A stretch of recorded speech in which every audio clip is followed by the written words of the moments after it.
ብሩክ በህይወት አለ። ወደ ቤቱም በሰላም መጥቷል። ለቤቱም በቅቷል።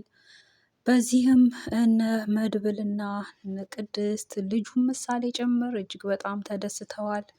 ዝና ከታገተበት እንዳመለጠ ነው። በሱም ማምለጥ እንግዲህ አንድ ነገር ያደርገናል፣ በቃ አለቀልን በሚል በተለይ ዳጣ እጅጉን ሰግታለች። እንዲሁም ኤፍራታም ጭምር ያው ስለማይተዋት ስለማይለቃት በስጋት ውስጥ ናት። ሰላም ሰላም ሰላም፣ ጤና ይስጥልን፣ እንደምን አላችሁልን? በያላችሁበት ሰላምታችን ይድረሳችሁ። እንኳን በደህና መጣችሁ። በአዲስ ቪዲዮ መጥቻለሁ። ቪዲዮን በማየት ቆይታ ታደርጉ ዘንድ በአክብሮት ጋበዝኩ። ለዚህ ቻናል አዲስ ከሆናችሁ ሰብስክራይብ በማድረግ ቤተሰብ መሆን እንዳትረሱ። ቪዲዮን ላይክ በማድረግ ሀሳብ አስተያየታችሁንም በኮሜንት ማስቀመጥ እንድታበረታቱን ስል በትህትና ጠይቃለሁ። ስለምታደርጉ ምስጋና ከልብ ነው። እጅግ በጣም ደስ ይላል። በዚህ ክፍል እንደተመለከትነው ብሩክ ከገባበት አዘቅት ውስጥ ለመውጣትና እንግዲህ ለመታየት ለቤቱም ለመብቃት በቅቷል ማለት ነው።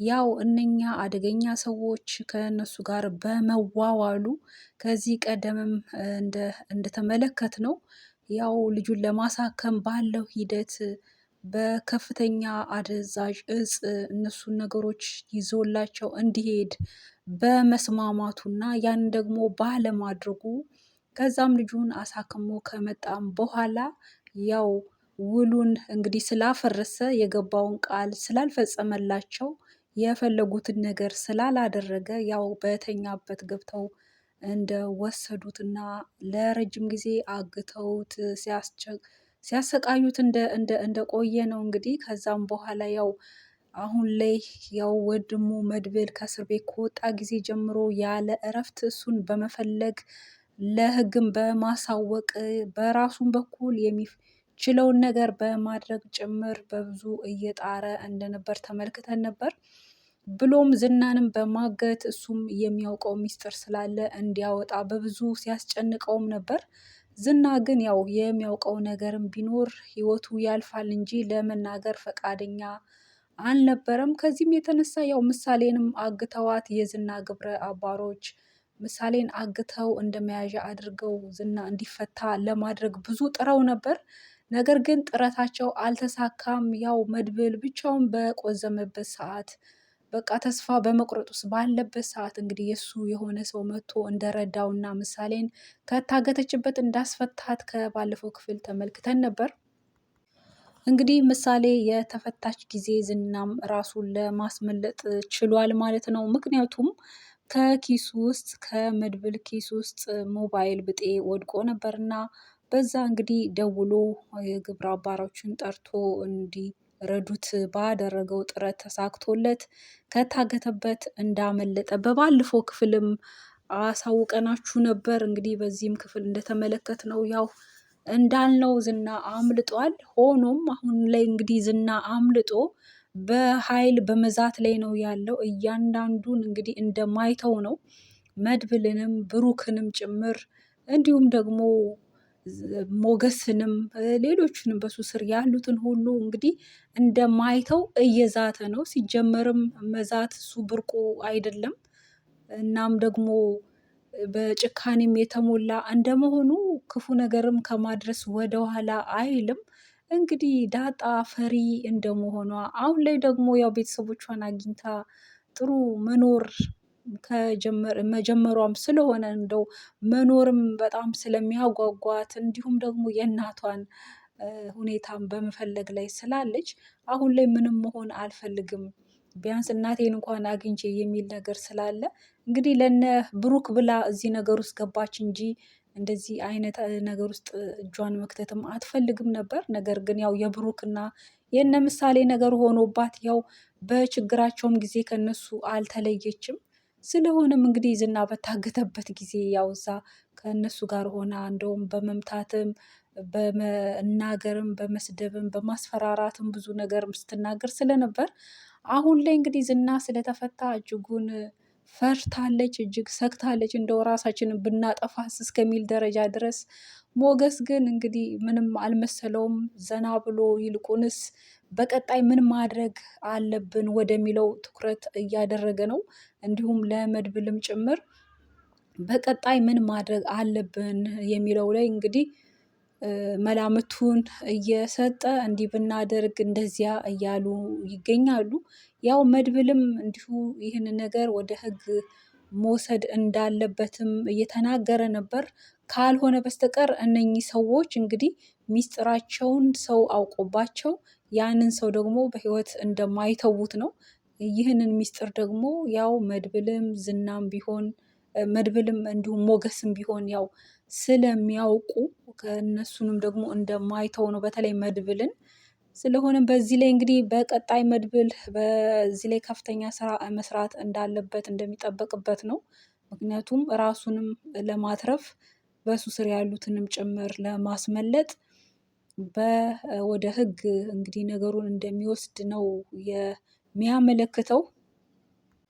ብሩክ የት እንዳለ እንዲሁም ስለ ብሩክ ምንም ነገር ፍንጭ ካላገኙ የሰነበቱት እነ መድብል እንግዲህ አሁን ላይ ብሩክ ራሱ በስልካቸው ላይ በመድብል ስልክ ላይ ደውሎ እጅግ አስደምሞት ነበር።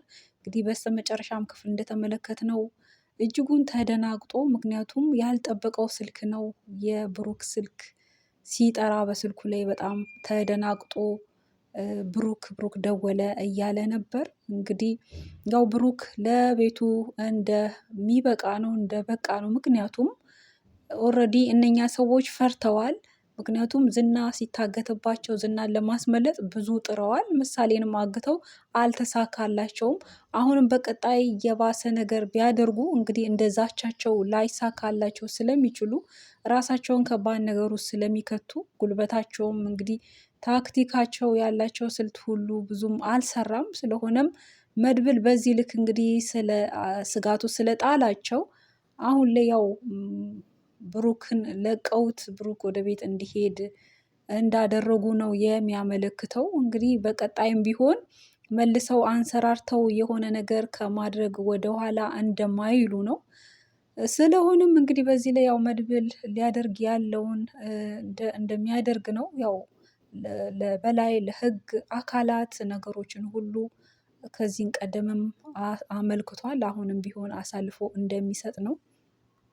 ብሩክም ቢሆን ያው ይህንን ነገር በድፍረት ሲያደርግ እንግዲህ ከእንደዚህ አይነት ሰዎች ጋር ተዋውሎ ይህንን ነገር ሲያደርግ ያው በራሱም ተማምኖ ነው፣ በህግም እንዲሁ። ነገር ግን በራሱም መተማመኑም አላዳነውም። ያው ተኝቶ ባለበት ነው እንግዲህ ወግተውት ምንም ነገር ትንፍሽ እንዳይል ምንም አይነት ሰው እንዳያሰማ ማንም ሳይሰማ እንግዲህ ተሸክመው እስኪወጡ ድረስ በቁጥጥራቸው ስር እስኪያደርጉ ድረስ አሁንም እንደዛ አይነት ነገርን ሊያደርጉ ይችላሉ። ነገር ግን ኦልሬዲ ሚስጥራቸው ስለወጣ እንግዲህ በቀጣይ ምን ሊያደርጉ እንደሚችሉ እንግዲህ ቀድሞ ደግሞ መድብል አንድ ነገር ካላደረገ ያው የከፋ ነገር ሊሆን እንደሚችል ነው። በሌላ በኩል ኤፍራታ እጅግ ሰግታለች። ምክንያቱም ዝና በኃይል እየዛተ ነው። ማህሌት ደግሞ እንግዲህ ራሷ ዘና ብላለች። ምንም ነገር እንደማይደርስባት እየተሰማት ነው። በዝና መፈታትም ማምለጥም እንግዲህ በጣም ተደስታለች። አስሬም እየደወለችለት ልታገኘው እየፈለገች ነው። ምክንያቱም አሁን እጇ ባዶ ስለሆነ ብር እንዲሰጣትም በቃ ከሱ ጋር ያው ፊትም ስለነሳት ደግሞ አሁን ላይ አይኗን የጣለችው ካሌብ ተብዬው ነው። ገና በአይኗ ያላየችውን ሰው ካሌብን እየተመኘች ነው። እሱ ግን እንደውም ከዝናም የባሰ የሚንቅ አይነት ሰው ነው። እንኳን እኔ ልታይ ይቅርና ምናምን እያለ እንድታየውም የፈቀደ አይነት አይደለም። እሷ ግን እንዲሁ በደፈና አይኗን በሱ ላይ እንግዲህ ጆፌዋን ጥላለች። ይሳካላት ይሆን? እንዲሁም ደግሞ ኤፍራታንም እያስፈራራቻት ነው። ምክንያቱም ዝና እንግዲህ ዝናን አሳልፋ የሰጠችው ኤፍራታ እንደመሆኗ አሁን ላይ ደግሞ ዝና ካመለጠ እንደማይተዋት ነው። ለዛም እንግዲህ ታስብበት የምትገባበትን መቃብር ታዘጋጅ የሚል አይነት ንግግር ስላወጣ እንግዲህ ኤፍራታም ያው ጥበበኛ ስለሆነች የዋዛ አይደለችም። ነገሮችን ያው ስታደርግም ለፍልፋም ስለማታደርግ እንዲሁ አልሞትም እያለች ነው። ደጋግማ እንዲሁ ዝም ብዬ አልሞትም እያለች ነው።